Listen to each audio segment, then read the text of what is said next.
two things that you always have control over at all times. Measure your success in a game, right? Did I give everything I had to give? And I don't even want you to say, did I give 100%? Because there are days where we don't have 100%. The ways I want you to think about, shift your mindset for measuring your success in games. Number one, did I give everything I had to give today? And that's taking into consideration, like, what do I have to give today? Where is my percentage? Okay, so let's say my percentage that I have to give today is, and be honest with yourself, 85. Okay, I have 85% to give today. I'm going to make sure I empty the tank. I'm going to give all of that 85%. Okay. And then at the end of the game, okay, did I give all of my 85%? Yes. Okay.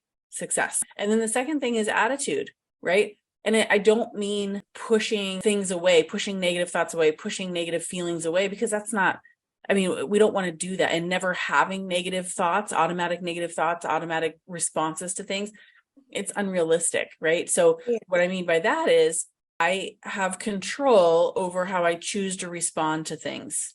Okay. And so let's say, hypothetically, you make a mistake and coach sits you. Acknowledge, all right, I'm upset right now. Is that going to help me?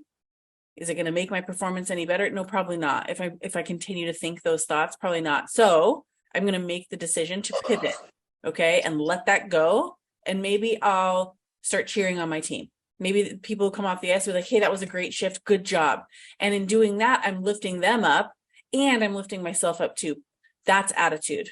Those two things, though, do you see how those two things, using those as measurement for whether or not you're successful in any sort of, either whether it's hockey or school or anything, do you see how that's much healthier overall rather than, oh, I didn't get a hat trick today, so I didn't play well? With a hat trick, that's okay. You can set outcome goals, but something like that, like, you don't have control over that. Why?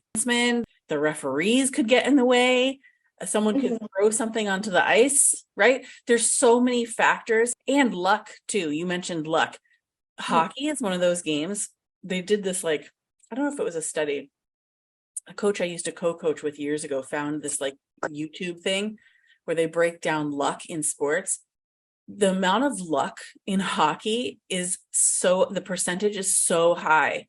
It's so high. Like, you could do everything as close to perfectly as you want to get. And I say as close to perfect because that doesn't exist, right? So I'll just say perfectly, knowing that that's not possible, but you get what I'm saying.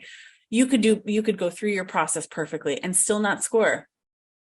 You could go through your process perfectly. The goalie could make a mistake and you might still not score, because there's so much of that luck involved. And there's so many things outside of your control that you can't, that you have to take into consideration. So like the athletes who set goals of, I'm going to score a hat trick today, or I'm going to get 5 points today, or whatever, you're really just setting yourself up for failure before you even start, for failure, for disappointment, for all the things, because you can't control that. So instead, process goals are things that you can control, and they always come back to effort and attitude. Maybe you've been working on something. I've been really working on the power behind my shot.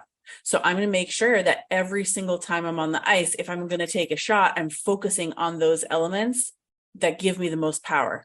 That's something within your control. And another thing about process goals too is, if it doesn't go the way you want it to go, which oftentimes it won't, and that's fine too, right? That's life. You're able to analyze it, work through it, identify an area for improvement, make a correction, and then go out and try again. And that's another key piece.